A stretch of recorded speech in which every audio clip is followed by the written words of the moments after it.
What's up, YouTube? We are continuing on Daniel chapter 2. So basically, at the end of chapter 1, we came to find out that Daniel and his friends who were renamed, they were renamed to Shadrach, Meshach, and Abednego, right? Due to the Chaldean culture, right? They were renamed. They decided that they weren't going to eat the king's food and wine.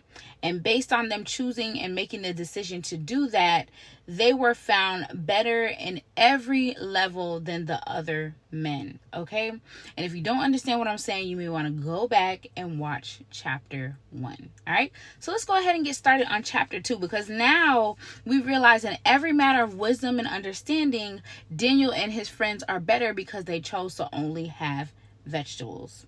To my understanding. Yep.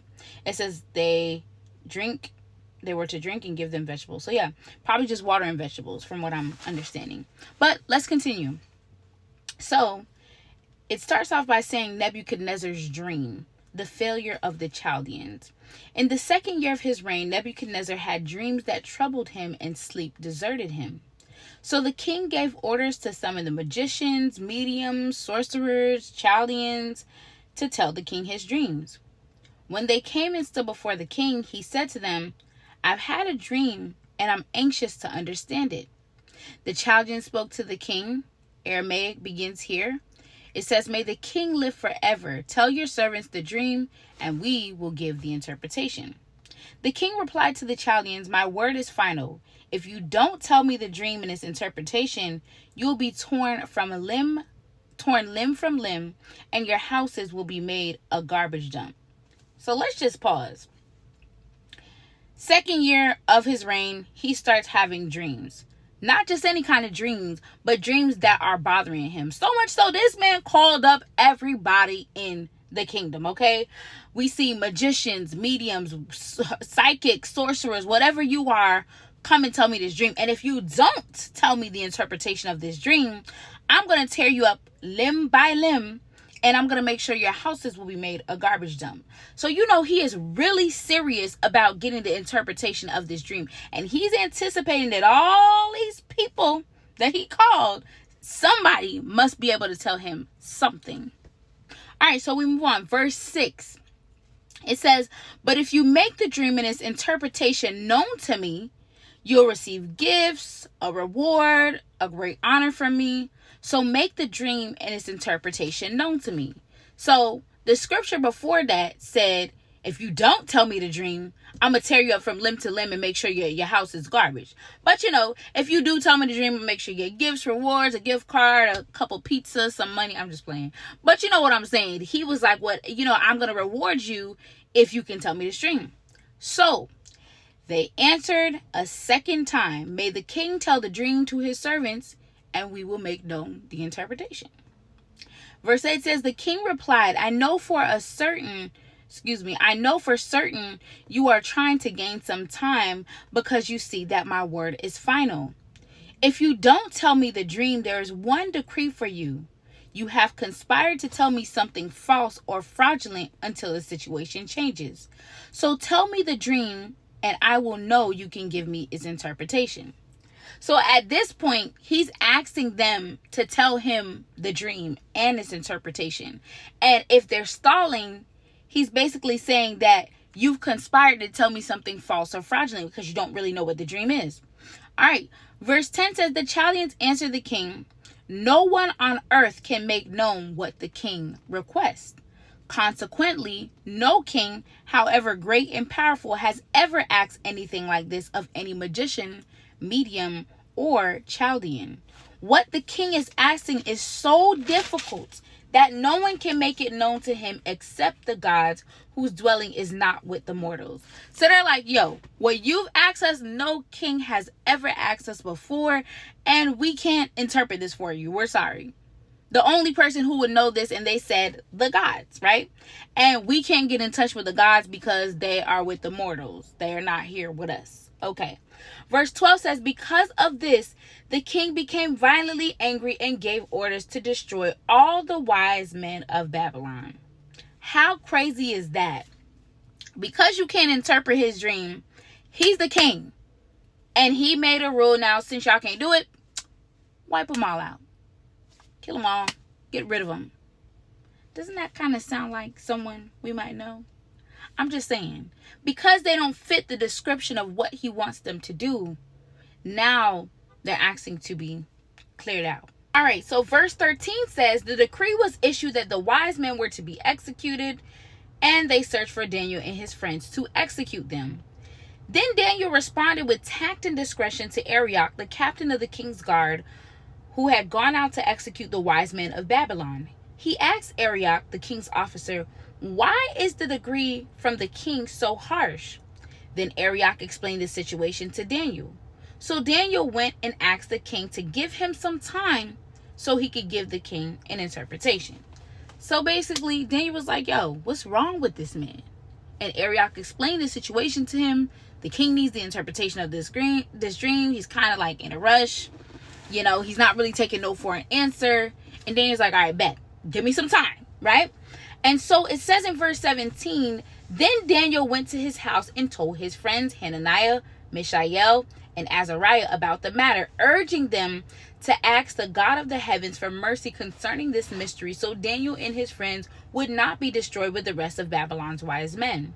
The mystery was then revealed to Daniel in a vision at night, and Daniel praised the God of the heavens and declared, may the name of God be praised forever and ever, for wisdom and power belong to him. He changes the times and seasons. He removes kings and establishes kings. He gives wisdom to the wise and knowledge to those who have understanding. He reveals the deep and hidden things. He knows what is in the darkness, and light dwells with him.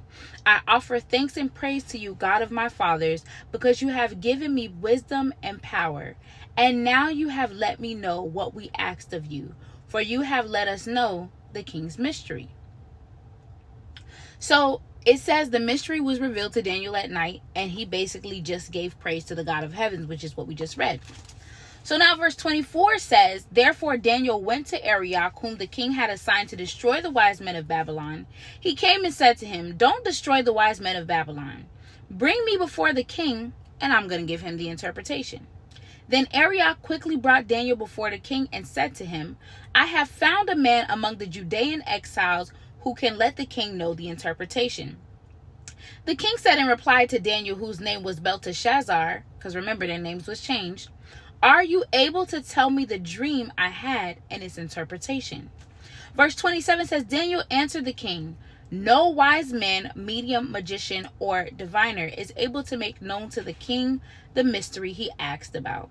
But there's a God in heaven who reveals mysteries, and he has let King Nebuchadnezzar know what will happen in the last days. Your dream and the visions that came into your mind as you lay in bed were these. So as you can see, Daniel is getting ready to drop that revelation. Verse 29 says, Your Majesty, while you were in your bed, thoughts came to your mind about what will happen in the future. The revealer of mysteries has let you know what will happen. As for me, this mystery has been revealed to me, not because I have more wisdom than anyone living, but in order that the interpretation might be made known to the king, and that you may understand the thoughts of your mind. So Daniel's interpretation starts at verse 31. Your Majesty, as you were watching, suddenly a colossal statue appeared. That statue, tall and dazzling, was standing in front of you, and its appearance was terrifying. The head of the statue was pure gold. Its chest and arms were silver. Its stomach and thighs were bronze. Its legs were iron, and its feet were partly iron and partly fired clay. As you were watching, a stone broke off without a hand touching it, struck the statue on the feet of iron and fired clay, and crushed them. Then the iron, the fired clay, the bronze and silver, and the gold were shattered and became like chaff from the summer threshing floors. The wind carried them away, and not a trace of them could be found. But the stone that struck the statue became a great mountain and filled the whole earth. So, we hear about a statue, the different minerals and stuff that it's made of, and basically how a stone struck it, statue fell, disappeared, the stone that struck it turned into a mountain. Verse 36 says, this was the dream, and now we will tell the king its interpretation. So that's what the dream was. That's not even the interpretation. Verse 37 says, Your Majesty, you are King of kings. The God of heavens has given you sovereignty, power, strength, and glory. Wherever people live, or wild animals, or birds of the sky, he has handed them over to you and made you ruler over all of them. You are the head of gold. So we're talking about the top of the statue. I guess he's going to work his way down. Verse 39 says, After you there will arise another kingdom inferior to yours, and then another, a third kingdom of bronze, which will rule the whole earth. A fourth kingdom will be as strong as iron, for iron crushes and shatters everything. And like iron that smashes, it will crush and smash all the others. You saw the feet and toes, partly of a potter's fired clay and partly of iron. It will be a divided kingdom, though some of the strength of iron will be in it. You saw the iron mixed with clay, and that the toes of the feet were partly iron and partly fired clay. Part of the kingdom will be strong and part will be brittle. You saw the iron mixed with clay. The peoples will mix with one another, but will not hold together, just as iron does not mix with fired clay.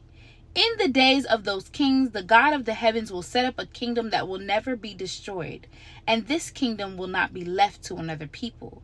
It will crush all these kingdoms and bring them to an end, but will itself endure forever. You saw a stone break off from the mountain without a hand touching it, and it crushed the iron, bronze, fire, clay, silver, and gold. The great God has told the king what will happen in the future. The dream is certain and its interpretation reliable. So basically what Daniel did was he broke down the statue and what every part of that statue meant for the generations and kingdoms to come. And he pretty much told everything to the king. Now the king starts to respond in verse 46. The king says, Then King Nebuchadnezzar fell face down, worshipped Daniel, and gave orders to present an offering and incense to him. The king said to Daniel, Your God is indeed God of gods, Lord of kings, and a revealer of mysteries, since you were able to reveal this mystery. Then the king promoted Daniel and gave him many generous gifts. He made him ruler over the entire province of Babylon and chief governor over all the wise men of Babylon. At Daniel's request, the king appointed Shadrach, Meshach, and Abednego to manage the province of Babylon. But Daniel remained at the king's court. And that is the end of chapter 2. What's so powerful about this is that it was God who revealed these secrets to Daniel so that he could go back to the king, not only tell him the interpretation, but tell him the dream itself. And remember, there's a trail of things going on. We got to pay attention to Daniel. He didn't compromise to fit in the beginning, right? And it did say at the end of chapter 1 that there was a certain level of wisdom and understanding that he attained by not compromising to fit in with the other wise men who are being trained.